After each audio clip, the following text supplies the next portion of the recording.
खानदानी प्रॉपर्टी। यह कहानी रिया की है, जो कि एक बड़े घर की लड़की रहती है और उसकी शादी एक बड़े घर में हो जाती है।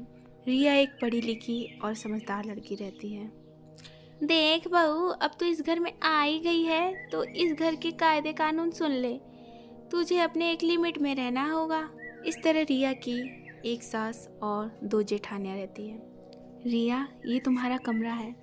अगर तुम्हें किसी भी चीज़ की ज़रूरत हो तो मुझे ज़रूर बताना। मुझे तुम अपनी बड़ी बहन जैसे ही समझना। वो तो ठीक है दी, बट यहाँ पे सब इतने अजीब क्यों लग रहे हैं? सभी इतने कायदे कानून वाले ही क्यों हैं? आप देखो रिया, यहाँ पे भले ही मैं बीच की हूँ, लेकिन यहाँ पर हुक्म मेरा ही चलता है और तुम्हें भी मुझे मेरी सारी बातें माननी होगी। और बड़ी भाभी, आप जल्दी से मेरा कपड़े धुल दीजिए। हे भगवान, ये क्या हरकतें हैं इन लोगों की। बड़ी भाभी की तो कोई इज्जत ही नहीं कर रहा है। यहाँ पे सब अपने मन के हैं। बड़ी भाभी, आप ही बता दीजिए कि आज खाने में मुझे क्या बनाना है। आज मेरी पहली रसोइयाँ हैं, बताइए। रिया, मैं क्या बताऊँ? तुम देवरानी जी से पूछ लो या फिर माँ जी से। वही लोग के मन का ही तो खाना बनता है। आप उन्हीं लोग से पूछ लो। और मुझे भी बहुत काम है। इस तरह संजना घर की बड़ी बहू रहती है, लेकिन हालांकि वह एक गरीब घर की रहती है, इसलिए उसका कोई भी इज्जत नहीं करता था। यह सब देखकर रिया को बहुत ही अजीब लग रहा था।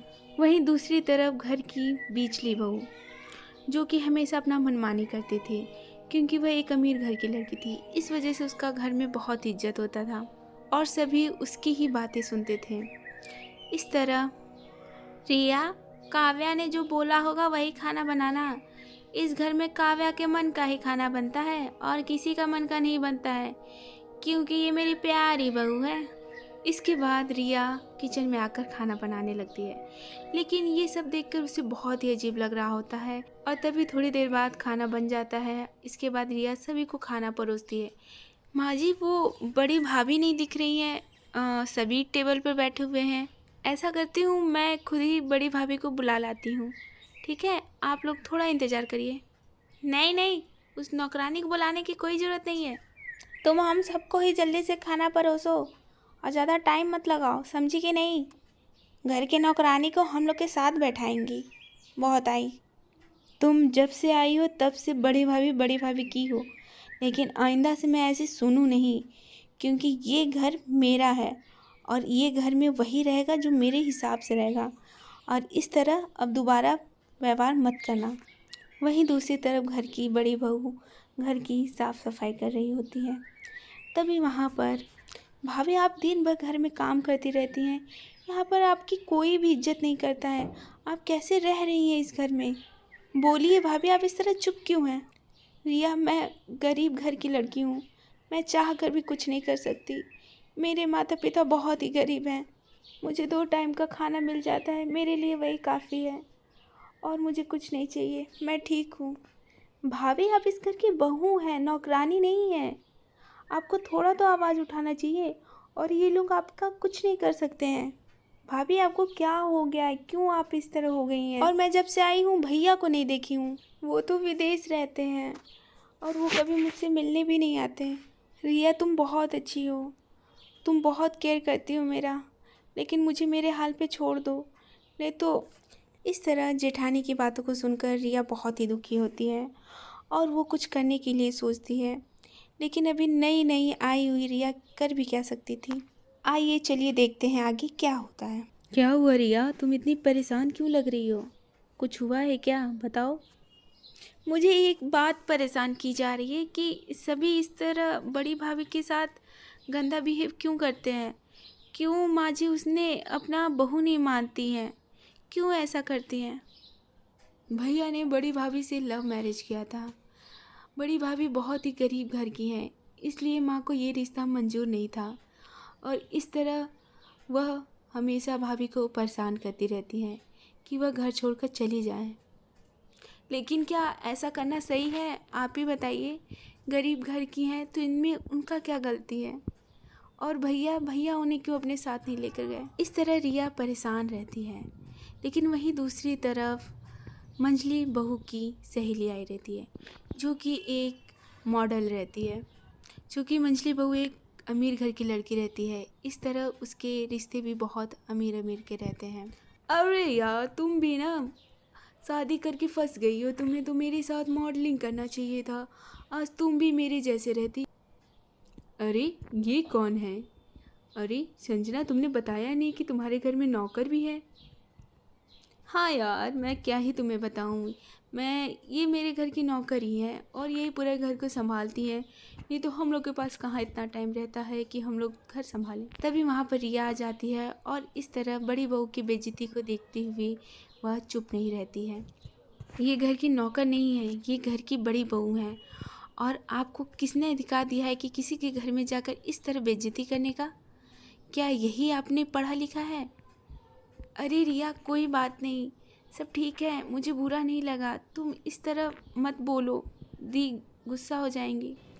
इसके बाद रिया किसी की बात नहीं सुनती है और वो आई हुई टीना को बहुत ही सुनाती है। इसके बाद टीना को अपनी गलती का एहसास होता है कि उसे इस तरह का बिहेव नहीं करना चाहिए। और इसके बाद टीना, रिया मुझे माफ़ करना, मुझसे बहुत बड़ी गलती हो गई है, मुझे इस तरह का बिहेव नहीं करना चाहिए था, तुमने मुझे रियलाइज़ करा दिया है।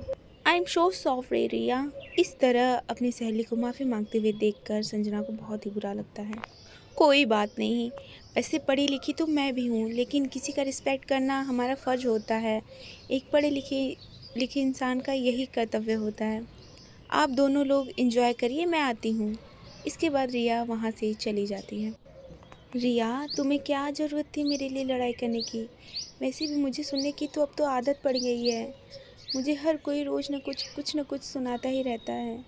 अब तो मुझे फ़र्क ही नहीं पड़ता। भाभी, ये कोई बात नहीं होती है। कब तक सुनती रहेंगी आप? एक न एक दिन तो आपको बोलना ही पड़ेगा ना। और वैसे भी मैं कब तक आपके लिए लड़ती रहूँगी? आप बहुत अच्छी हैं, आप बहुत सीधी हैं, लेकिन ये ज़माना वैसा नहीं है। इस तरह रिया अपनी जेठानी को समझा रही होती है। तभी वहाँ पर उसकी सास और जेठानी आ जाती है। ओह, तो ये महारानी तुमको पट्टी पढ़ा रही है। अब तुम भी अपना मुंह खोलोगी, तुम भी अब हम सबसे लड़ोगी, है ना? खबरदार अगर आज के बाद तुम दोनों एक साथ मुझे दिखाई दी। और रिया, तुम इसके साथ नहीं दिखनी चाहिए। इस तरह दोनों को डांट पड़ती है। माँ जी, इसमें गलती मेरी है, इसमें रिया की गलती नहीं है। वो तो कुछ नहीं कह रही थी, लेकिन मेरी वजह से उसको सुनना पड़ रहा है। इसमें सारी मेरी गलती है और अब हम कभी एक दूसरे से नहीं मिलेंगे। डांट सुनने के बाद रिया को बहुत ही गुस्सा आता है और वो कुछ करने के लिए सोचने लगती है। आखिर कब तक ये भाभी और मेरी सासू माँ का इस तरह का बिहेव चलता रहेगा? कब तक बड़ी भाभी इस तरह सहती रहेंगी?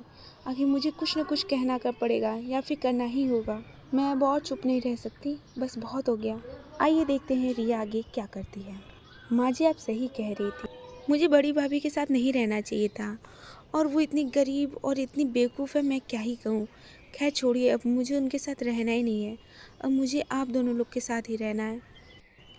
बहू, मैं तो तुमसे पहले ही बोली थी कि तुम उस गरीब नौकरानी के साथ मत रहो, लेकिन तुमने मेरी बात सुनी ही नहीं। खैर कोई बात नहीं, अब से तुम हम दोनों के साथ ही रहना, उस गरीब चुड़ैल के साथ रहने की कोई ज़रूरत नहीं है। आज के बाद तुम दोनों एक साथ मत रहना, ठीक है? इसके बाद रिया और उसकी सासू माँ और उसकी मझली जेठानी मिलकर साथ साथ रहने लगते हैं। लेकिन क्या रिया सच में साथ में है या फिर कुछ करना चाह रही है? चलिए आगे देखते हैं इस कहानी में आगे क्या होता है। ऐसे ही हमेशा रिया पीछे पीछे उन दोनों के रहती है और इसी तरह कुछ समय बीतता है। माँ जी, मुझे आपसे कुछ काम था। हाँ हाँ रिया बेटा, बोलो क्या हुआ, क्या काम है तुम्हें मुझसे? अरे कैसा पेपर तुम लेकर घूम रही हो, क्या कुछ हुआ है क्या? बताओ भी, अब चुप क्यों हो, बोलो क्या हुआ है? वो माँ जी, क्या है कि हम और राज प्रॉपर्टी ले रहे थे, तो हम दोनों ने सोचा है कि आपका साइन करवा दें और आपके नाम कर दें, इसलिए आपका साइन चाहिए था। तो क्या आप इस पेपर पर दस्तखत कर देंगी? अरे नेकी और पूछ पूछ, भला मैं दस्तखत क्यों नहीं करूँगी? दो बेटा, मैं अभी कर दूँगी। वैसे मंझली बहू के साथ रहकर तुम्हें भी दिमाग आ गया है, बहुत बढ़िया काम करने जा रही हो। ऐसे ही समय बीतता है और एक दिन, और इस तरह रिया सारी प्रॉपर्टी अपने नाम करा लेती है, जिसे सुनकर सासू माँ और जेठानी को बहुत ही गुस्सा आता है। संजना, तेरा दिमाग खराब हो गया है क्या? तू मेरे नाम प्रॉपर्टी करने वाली थी और ये क्या, ये तो उल्टा तू मेरी प्रॉपर्टी ले ली है। तू झूठ तो नहीं बोल रही? माँ जी, वो प्रॉपर्टी एक्चुअली मैंने बड़ी भाभी के नाम कर दिया है, जिससे कि आप लोग उसे अब परेशान नहीं करेंगे। बहुत हो गई आप दोनों की दादागिरी।